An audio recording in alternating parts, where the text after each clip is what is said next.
Ty mentioned Tristan's ability to switch on to DeMar and Corey and guys like that. We've talked a lot about Tristan with his offensive rebounding, but that switchability with him, what does that mean to you guys defensively? Well, Double T definitely does things that doesn't show up in the box scores. Besides, obviously, we know about his rebounding ability, but his ability to be able to switch out on guards and it allows the other four guys to stay home at bay.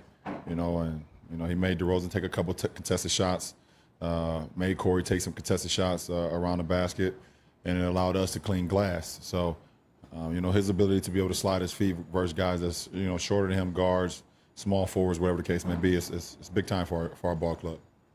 Dave. LeBron, when you guys acquired Korver, the assumption was that you and Kyrie would set him up for wide open looks. What ways has he actually helped you be better, Kyrie be better out on the court? I mean, he's automatic. When he steps on the floor, eyes have to be on him. And even when they made their run in the second quarter, just his three, the pump fake, let DeRozan fly by, shot, kind of quieted the crowd a little bit. Just his ability to be out on the floor, it just helps us out a lot, all of us, offensively, because it just creates more space.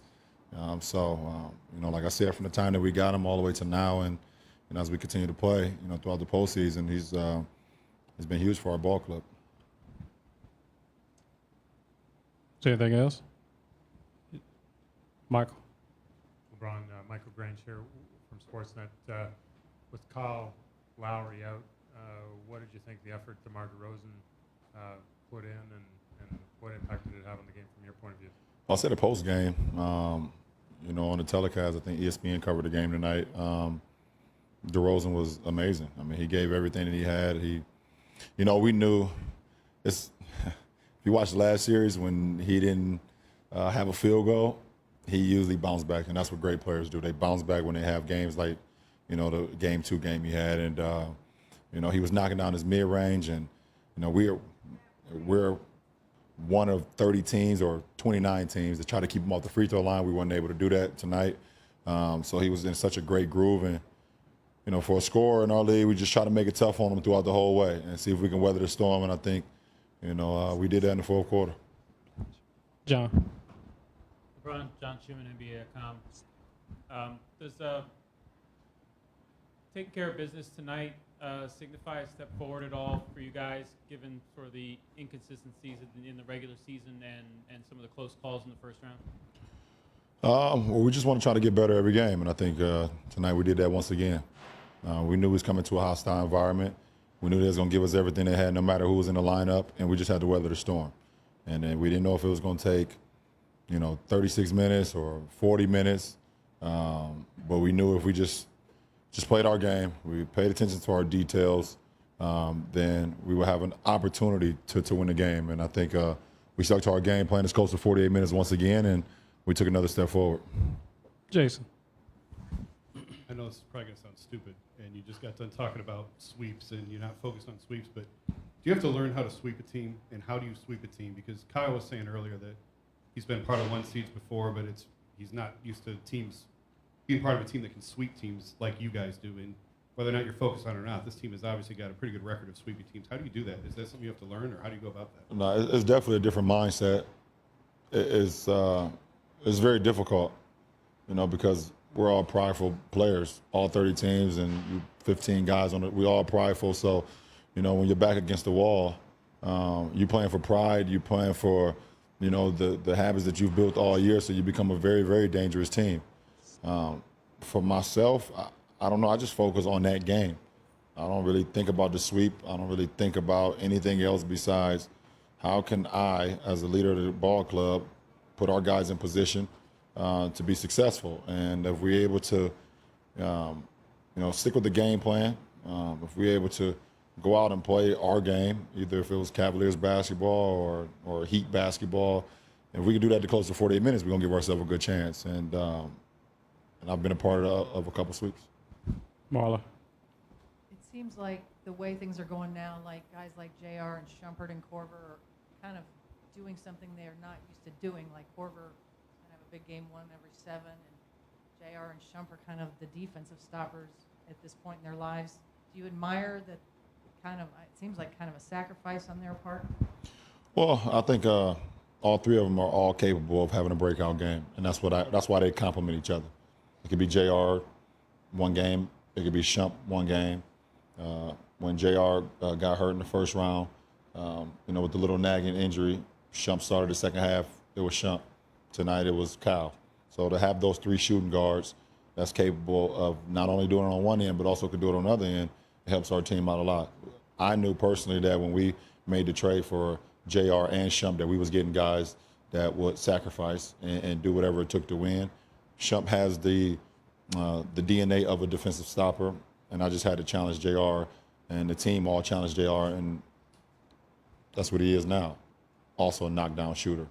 And obviously we know what Kyle's ability to do. So those three guys just complement each other, and it's great to have them. Jeff. Jeff Zillgate, USA Today. LeBron, at what point in your career did you sort of sense this three-point revolution coming, and why is it so important, that shot today, than it was even 3-4 seasons ago? For myself or for teams? For teams. I think, I don't know what year it was.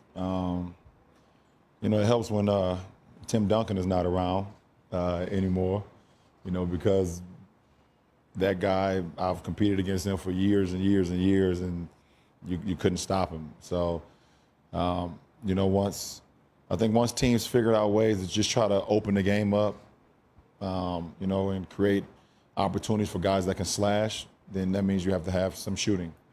And I've been on both sides. I've been on a couple teams that didn't have much shooting, and I've been on teams where I've had some of the all-time greatest shooters in NBA history. But I don't know what year it was, because it wasn't like that when I played in the 07 finals against Timmy D and those guys.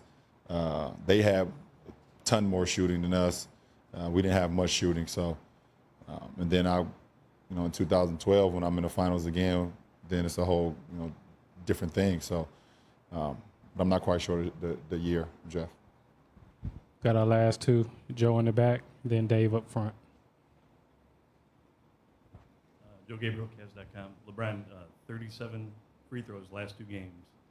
Is that something conscious that you've tried to do? And then what psychological effect do you think that has on the opponent, especially on the road? Well, one, when you get to the free throw line, especially on the road, it quiets the crowd down when you make them. Well, I missed one that got pretty loud, but when you make your free throws, it quiets the crowd down, but it also allows you to set your defense, so, it helps out a lot. It breaks the momentum of a ball club, and DeRozan was doing it to us. Couldn't get a good rhythm because he was going to the free throw line so much, and, for me to be able to get to the free throw line and make my free throws, it keeps our defense in tune. You're able to communicate while the ball is stopped about exactly what we want to do defensively, going back down on the other side, so it helps us out a lot.